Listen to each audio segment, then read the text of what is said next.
All right, everyone. Welcome back to another episode of the Business Blast podcast. I'm your host, Tyler Wagner, and today's sponsor is Flipboard.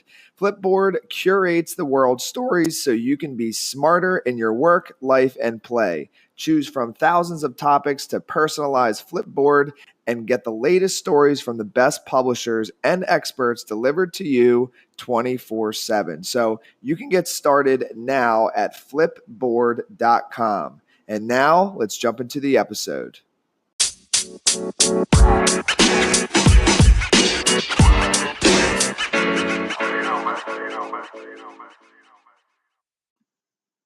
All right, everyone. Welcome back to another episode of the Business Blast podcast. I'm your host, Tyler Wagner. Today, I have introduction expert and lady badass founder Joanna Bloor on a mission to get people to talk about themselves in a new way. She asks if you have a great answer to the question, what do you do? So welcome to the show. Thank you for having me. Excited to be here. Of course. Grateful to have you on. So, Joanna, the first question we ask on the show is, what is the best story from your life that has an underlying valuable message? Sure. Well, like everybody, there are hundreds of stories, but the one that I think really sums up my story and what I'm doing now the best was from standing in line at a TED conference.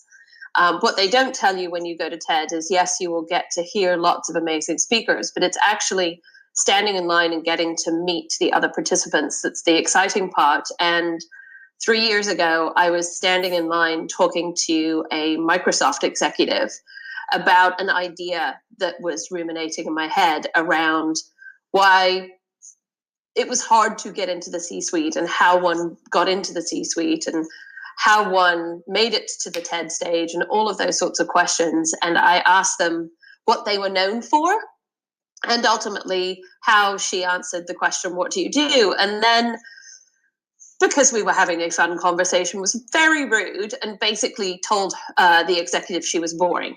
And she had not a very boring job. She actually ran the marketing department around all of their augmented reality products. And I was really surprised that her answer to what she was known for and what she did was quite so dull. And she ended up calling me 6 weeks later and said, TED was an amazing experience, but the conversation I remember was this one. Will you come up to Redmond to help my team understand what you were talking about? And I said, absolutely. And 3 years later, this is where I get to do all day, every day. And it comes back to that first impression, that first conversation you have with somebody is so telling on their memory of who you are and what you're all about. And I wonder how often we think about not only what is our first impression physically, but really more importantly, what is our first audio impression, because that's what people remember. Mm. And then what is the most valuable piece of information we should know that's within your expertise or industry? Sure. So the one that always upsets people but is true is that every decision made about you and your opportunities is made in a room you are not in.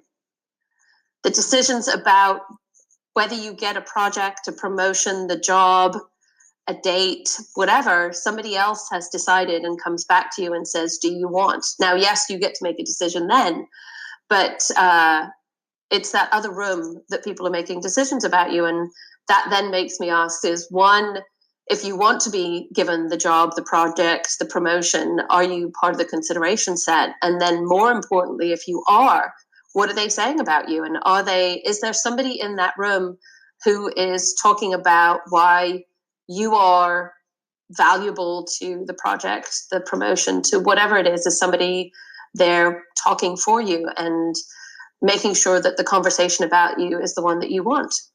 That's big. I really appreciate that. That's really good advice right there. And just like to know that that is what's happening, I think is really big. So I'm really glad our audience gets to hear that. Thanks. So it could tie in, but our next one is what is your best piece of overall business advice? So not necessarily industry specific. Sure. Well, it's tied to both, because at the end of the day, when somebody says, what do you do? Of course, I have actually a fairly interesting answer to that. But, if you were going to say, what profession am I in? I'm in what I call product marketing for human beings. I believe really strongly that we buy the person who is representing a company as much as we do their products and services. And I think even more so today than we ever have in the past. And so if that's true, and you are building a business, or even not even necessarily the face of a business, who you are and how you represent yourself can make a huge difference on the success of your business. And while I've said you probably, 10 times in that last sentence, the really hard piece of that idea, like your products, is while it's about you, it's not about you. It's actually about how people react to you. Because if you think about the last time you met somebody and you went, oh my God, they're amazing, what are they all about, and wanted to learn more, it's because of your reaction to them. And so thinking about how you present yourself and how you present yourself within the context of your company, and why people would want to connect with you as well as your products, I think actually makes a huge difference into your business success. And I look at executives that I admire today, and you look at ones who are actually quite famous for it. And you think about, Richard Branson and, Steve Jobs when he was still alive. I mean, he still has impact. Some leaders that we all admire and go, yeah, that's somebody who I'd want to follow. It's all about who they are as much as their products. Mm. And then if you could give your younger self one piece of advice, what would that be? Oh, this is a brutal one, and I'm going to out myself. Take time for my health. I get very excited about the stuff I'm doing, and I deprioritize my health. And, I think this one has been said multiple times, but taking time to take care of you. I say always, pay you both financially and physically at the same time, and then you can function better for other people. And then kind of going a little bit down a different path here. In your opinion, what is the key to happiness? Well, so I believe quite strongly that happiness is a choice. You have to choose to look at an opportunity or an experience or something that's happened to you and say, where am I going to find the happiness in this? It doesn't get it handed to you on a plate.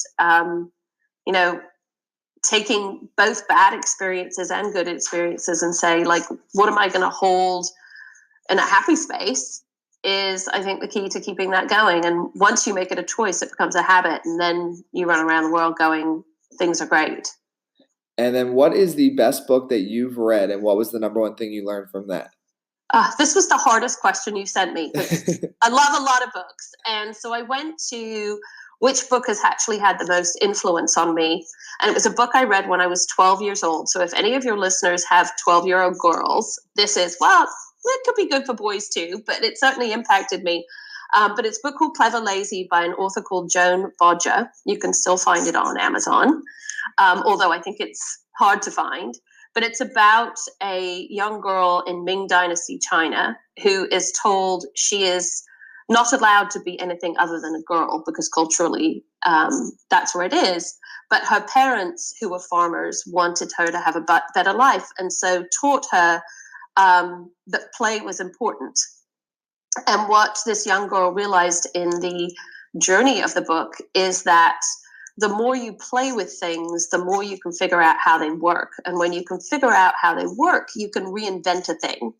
And the character ends up becoming an inventor and invents the vacuum cleaner and fireworks and all sorts of other cool things, and has all sorts of adventures with this. But as a 12-year-old girl, I realized that learning about stuff meant that I could figure out how to use it the way I wanted to. And if I could do that, I could figure out an easier way of doing things. And I too could be both clever and lazy at the same time, because it meant I had more time for fun playthings. And I do that today, even within my work, looking at how do we make this easier for us so we have more time to do the fun things. And then what is your favorite quote and why?